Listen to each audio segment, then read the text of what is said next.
Hello, dear students, good morning. Students, let's start reading the next part of this part number 2, the remaining section of this part number 2 from this passage.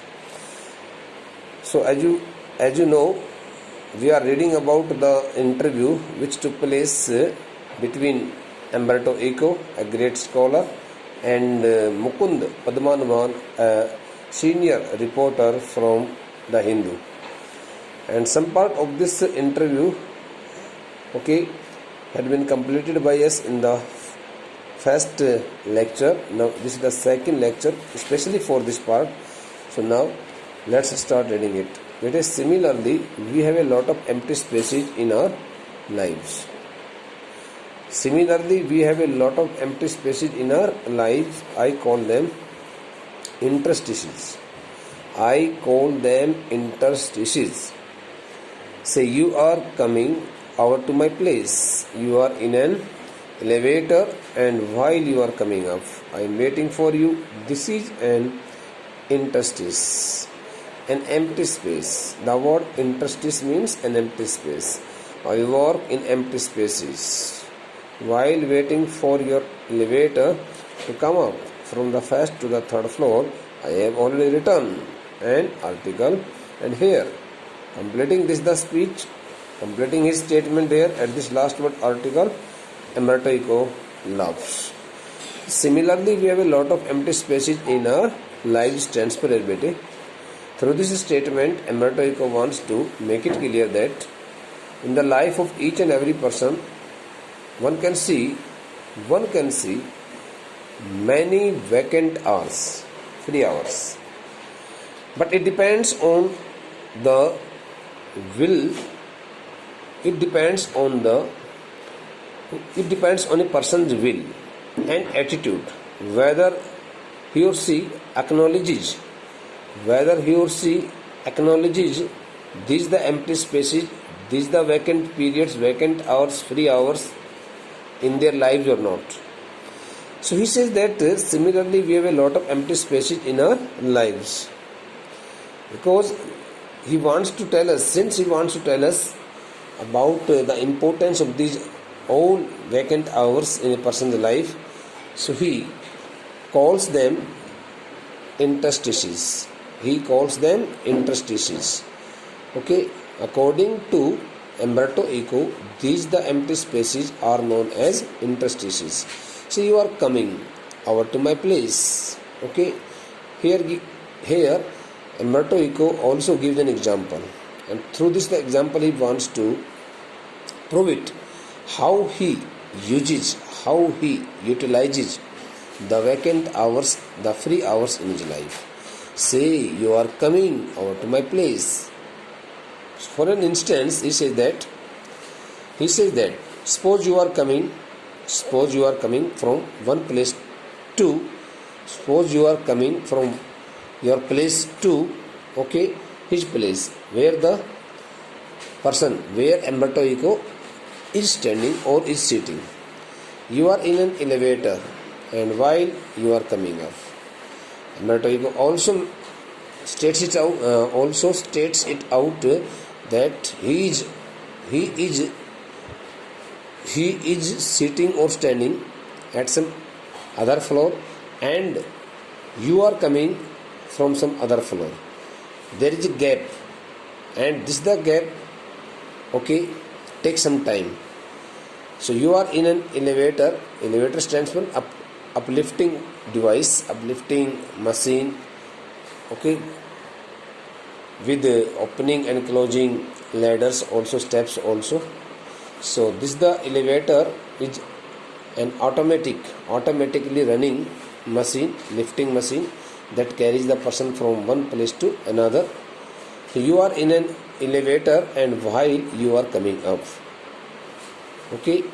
So while telling something about the importance of the empty spaces in his life, he tells Mukund Padmanabhan that when he finds that he is coming or he is coming through. He is coming, getting help of an elevator from one place to another place. I am waiting for you at this time. He is also waiting for him. वो कहता है कि मैं तुम्हारा इंतज़ार कर रहा होता हूँ. तुम जब किसी एक एलिवेटर पर, किसी एक स्वचालित मशीन, स्वचालित जो ऊपर उठा करके ले जाने वाली जो मशीन होती है, उस मशीन के ऊपर चढ़ करके जब आप ऊपर आ रहे होते हो तो मैं तुम्हारा इंतज़ार कर रहा होता हूँ. This is an interstice and empty space.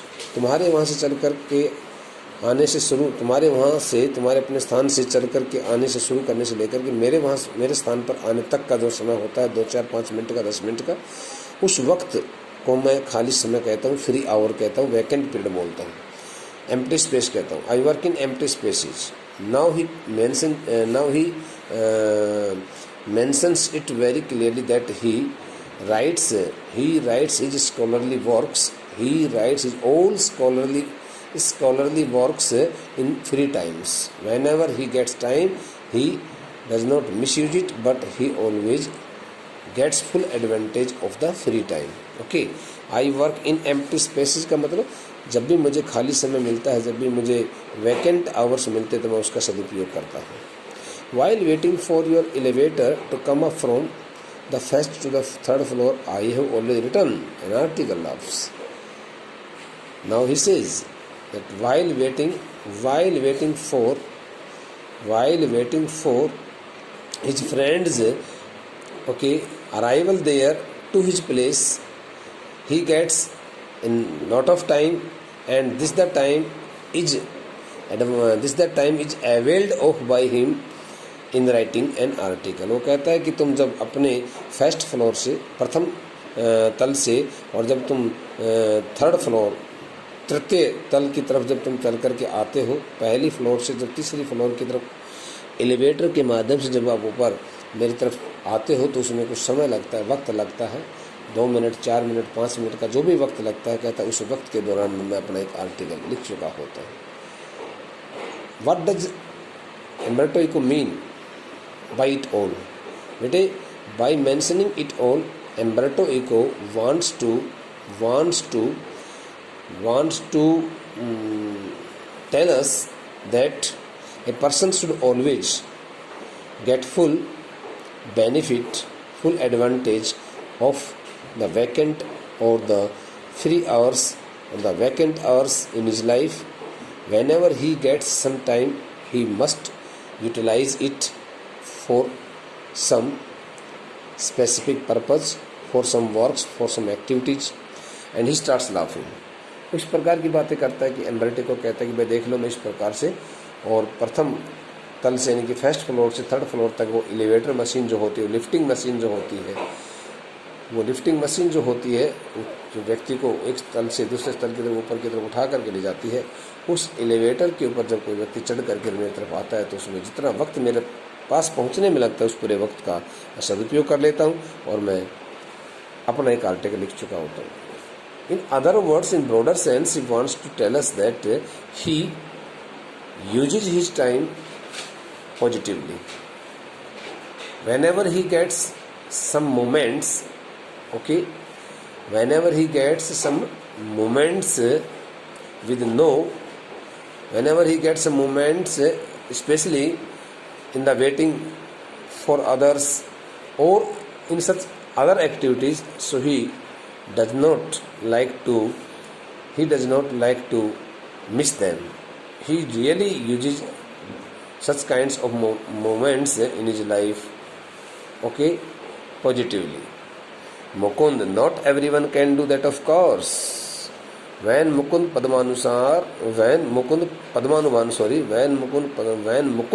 Padmanubhan listens to the voice of Umberto Eco, or when he gets it all, so he tells Umberto Eco that not everyone can do that, of course. Sir, it is not possible. It is not possible for each and every person to get full advantage of such empty spaces in life. उसने कहा कि sir not everyone can do that, of course. वास्तव में हर एक व्यक्ति इस प्रकार से उसके अपने जीवन में जो एक इस प्रकार से उसको अपने जीवन में जो खाली समय उसको मिलता है, उस खाली समय का वह सदुपयोग नहीं कर सकता आपकी तरह से।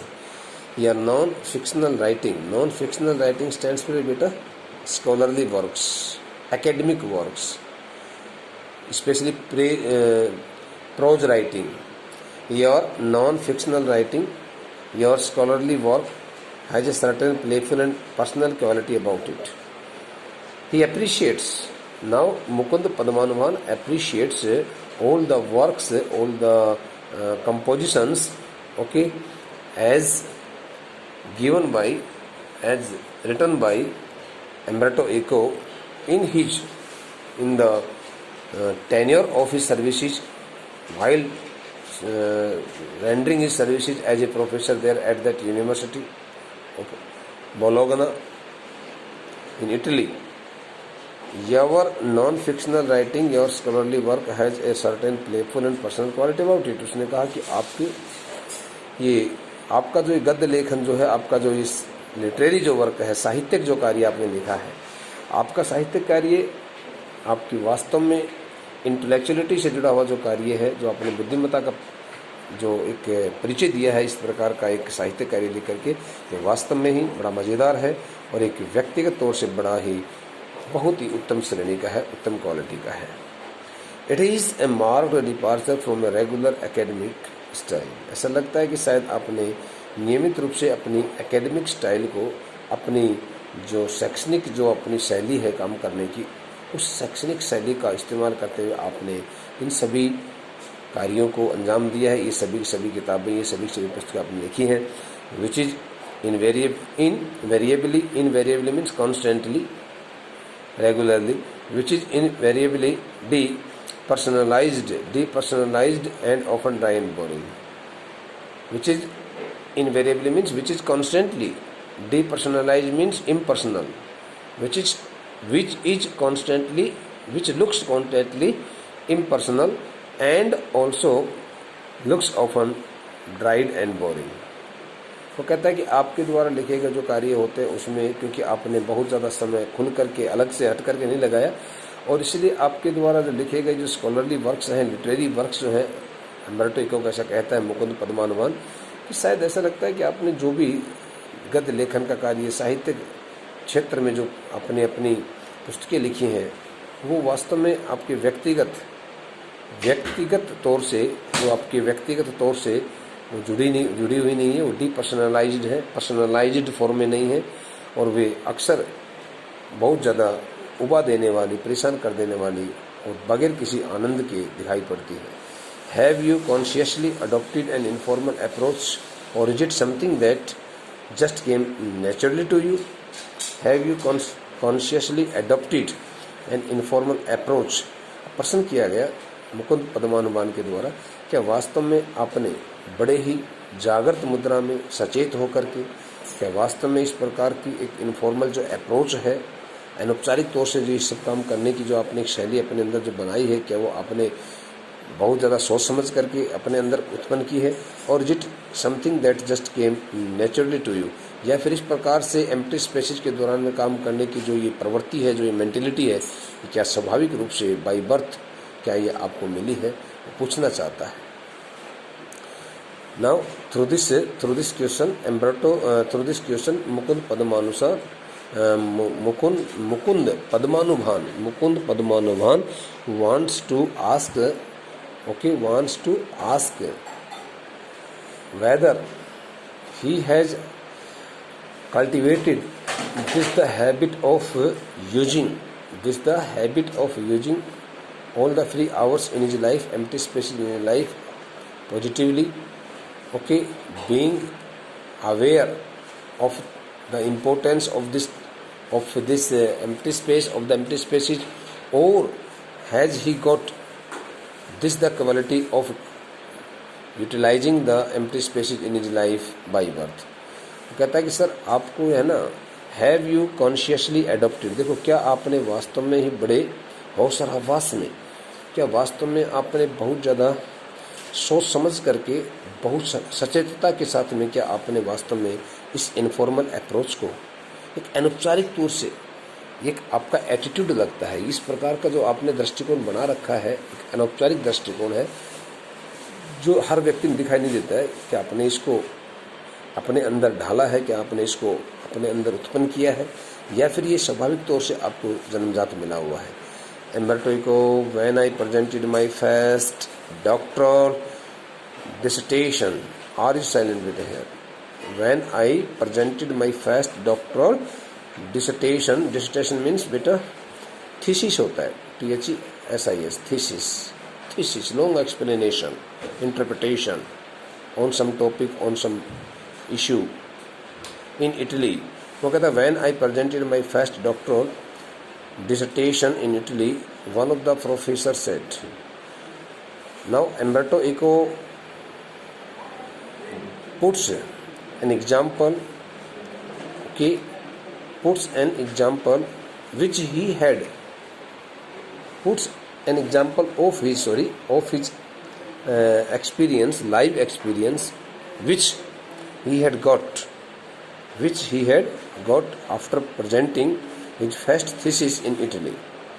So when I presented my first doctoral dissertation in Italy, doctorate की उपाधि लेने के लिए जो थीसिस तैयार की जाती हैं PhD तैयारी करने के लिए, ताकि इटली देश के अंदर, इटली देश में जब मैं अपने उस बोलोगना विश्वविद्यालय के अंदर जब अपनी सेवाएं दे रहा था, और उस वक्त जब मुझे डॉक्टरल थीसिस लिख करके जब मुझे उस डॉक्टरल थीसिस को किसी अपने प्रोफेसर के पास मैंने उसको सौंपा, उसको थमाया, मैंने उसके सामने प्रस्तुत की वो मेरी अपनी थीसिस, वो मेरी लंबी चौड़ी एक एक्सप्लेनेशन, तो वहाँ जिन भी प्रोफेसर्स को मैंने दिया था वो सब मेरा चेक करने के काम, उन प्रोफेसर्स में से किसी एक प्रोफेसर ने कहा, scholars learn a lot of certain subject. Scholars stands for highly learned, highly educated person, talented man. Scholars learn a lot of a certain subject, so that the one of those professors commented, saying it that it was the part of scholars' nature that they always learned a certain subject. They always learned a number of things about a certain subject. Then they make a lot of false hypothesis. Hypothesis means, hypothesis stands for beta. Now what hypothesis means? Surmise, guesses, अनुमान.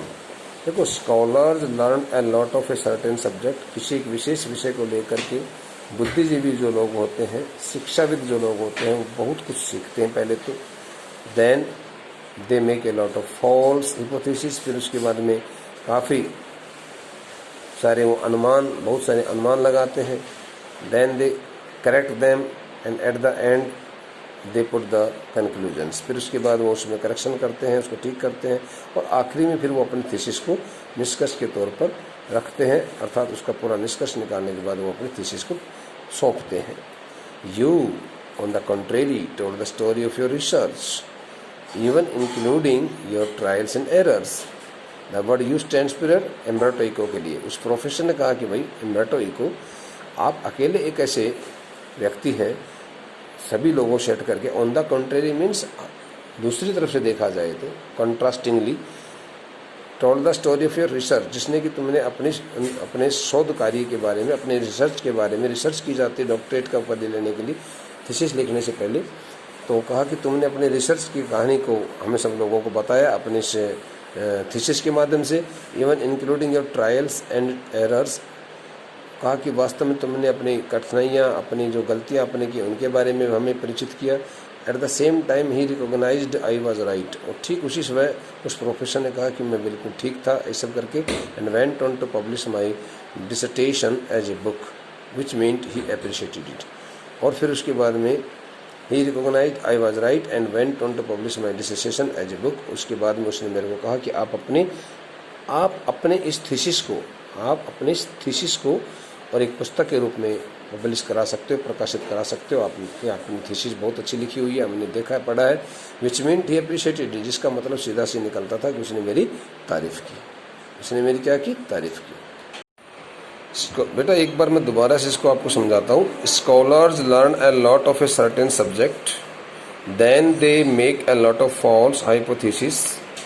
इसकी pronunciation शायद पहले मैंने hypothesis कर दिया था बेटा, hypothesis होता है, I am sorry, hypothesis.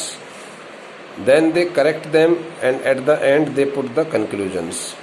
Okay, उन्होंने उन प्रोफेसर्स को, जिस प्रोफेसर्स के पूरे एक दल को, एक ग्रुप को, एक पैनल को जब उसने अपनी थीसिस सौंपी, थीसिस का मतलब मैंने कहा कि बहुत कुछ एक रिसर्च करने के बाद में बहुत कुछ लिखा जाता है, जस्ट लाइक ए बुक होती है अपने आप में, एक टेक्स्ट लिखा जाता है, एक बुक लिख दी जाती है, इतनी सारी लंबी कहानियाँ, इतने सारे पेजेज में वो एक्सप्लेनेशन उस पर्टिकुलर टॉपिक के बारे में लिखा जाता है किसी एक डॉक्टरेट की उपाधि करने वाले व्यक्ति के लिए जो PhD करता है।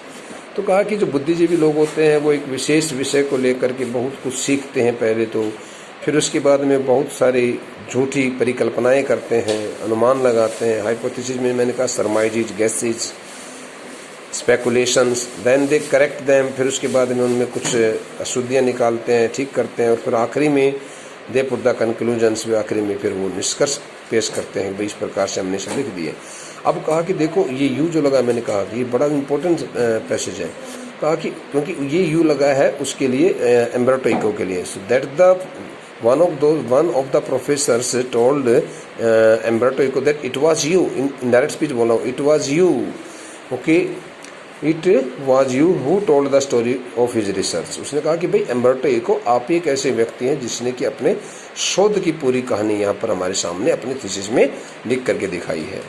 Even including trial means difficulties के लिए बेटा, एंड एरर्स, आपने अपनी परेशानियाँ, आपने अपनी तकलीफ़ें, आपने अपनी गलतियाँ, वो सब कुछ आपने इस थीसिस के अंदर जो है ना ठीक करके दिखाई है, और वो सब चीज़ें हमारे सामने रखी हैं। At the same time he recognised I was right, और कहता है कि at the same moment that the professor also recognised his intellectual power and intellectual knowledge, and he told him that he was totally right, and now he could go on to publish his thesis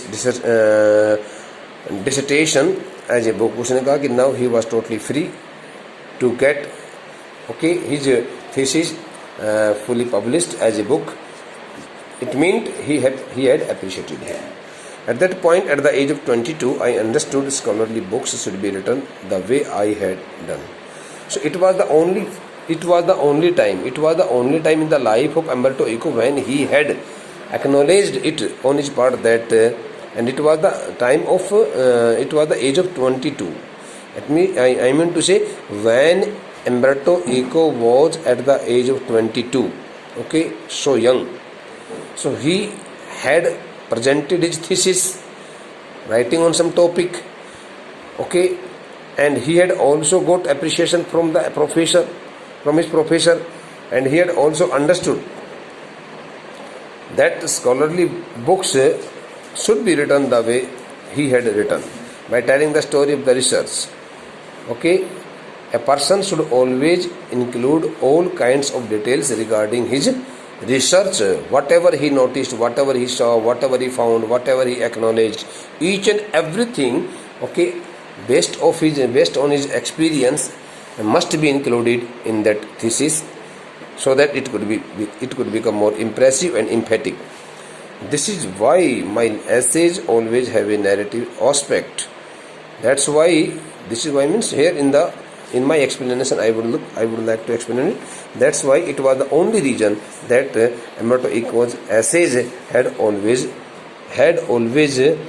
presented themselves very long. It means Umberto Eco had written his all essays in the narrative form, long explanation, and this is why probably I started writing narrative novels so late, at the age of 50 more or less. And he also told Mukund Padmanabhan that at the age of 50 he had started writing the fictional works, long narratives, I mean to say the novels. Okay, whether he was in late 40s, around 45, 46, 47, 48, 49 or maybe 50, less और मोर कह रहा है कि लगभग मेरी उम्र 50 है, हो सकता है 50 से कुछ ज़्यादा हो, 50 के आसपास की उम्र के अंदर कहता है कि मैंने इस प्रकार से, यही वजह रही कि मैंने अपने उपन्यासों को लिखने का कार्य शुरू किया। ओके बेटा, the next part of this chapter will be discussed by us in the next lecture. Thank you.